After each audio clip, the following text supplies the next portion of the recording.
New York Times columnist Nicholas Kristof has spent much of his life exposing human rights abuses and pondering what inspires empathy and action. He's seen how putting the focus on a single figure works. For example, when the anti-apartheid movement was trying to figure out how to galvanize the public for a long time, they had an effort to free South African political prisoners, and it got nowhere. And then they changed the slogan to Free Mandela, and that took off. And likewise, I think the converse is what we're seeing right now. This Invisible Children video, it's a reminder that there really is an appetite out there if we can figure out how to target it. So what did they figure out? Well, one thing that we know intellectually is that it helps to have a bridge character, that Americans don't just want to focus on somebody abroad. And if there's an American who makes the journey to some distant place, or if that person abroad has relatives here, or there's some link, then people are more likely to watch a video or read about it. And they did that with the filmmaker himself and his son, and their interest in something a long way away. And if they're interested, then maybe you should be too. I know Hollywood has taken a lot of hits when dealing with the issue of civil rights in America or humanitarian subjects abroad, and they put an attractive, generally white person in the pivotal role. This is precisely what gets up some of the critics of Invisible Children's nose. The fact that the Ugandans aren't really telling their own story. If we had people from Uganda, Central African Republic, and Congo telling the story without a bridge character, there would be less impact. If you have an American bridge character, it has more impact. And there's a real trade-off there. It's a little bit less authentic, and there's a trade-off between complexity and simplification. To what do you attribute the backlash, especially by charities and NGOs, non-governmental organizations in the area that would presumably want the same outcome, Kony behind bars?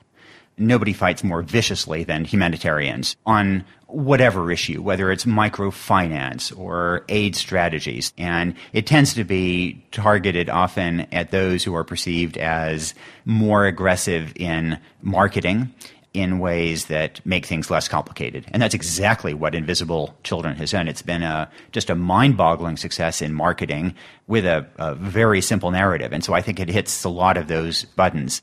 The backlash has involved not just marketing and oversimplification, but the policies promoted by the film, the presentation of the struggle itself.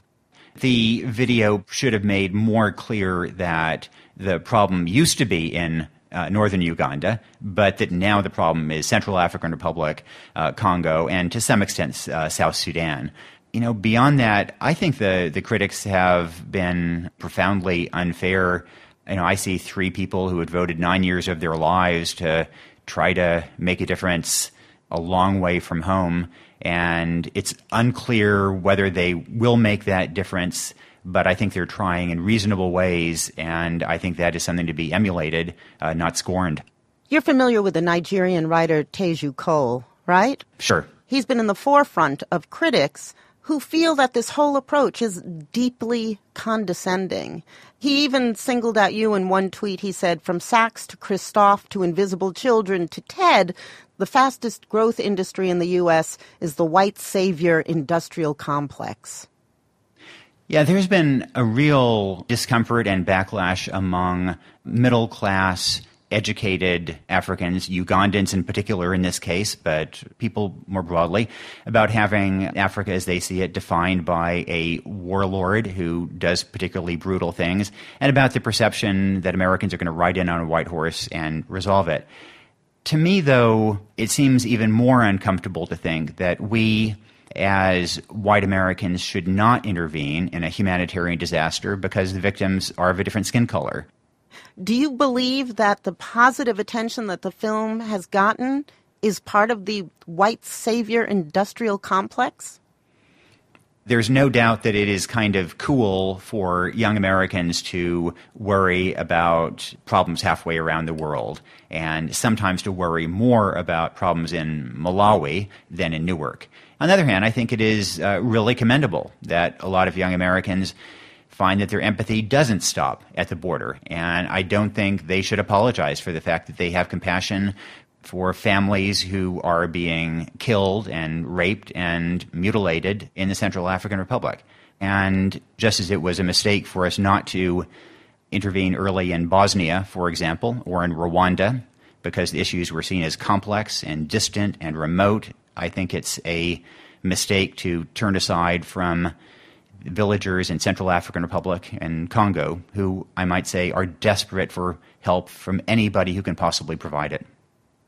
Thank you very much. My pleasure, Brooke. New York Times columnist Nicholas Kristof.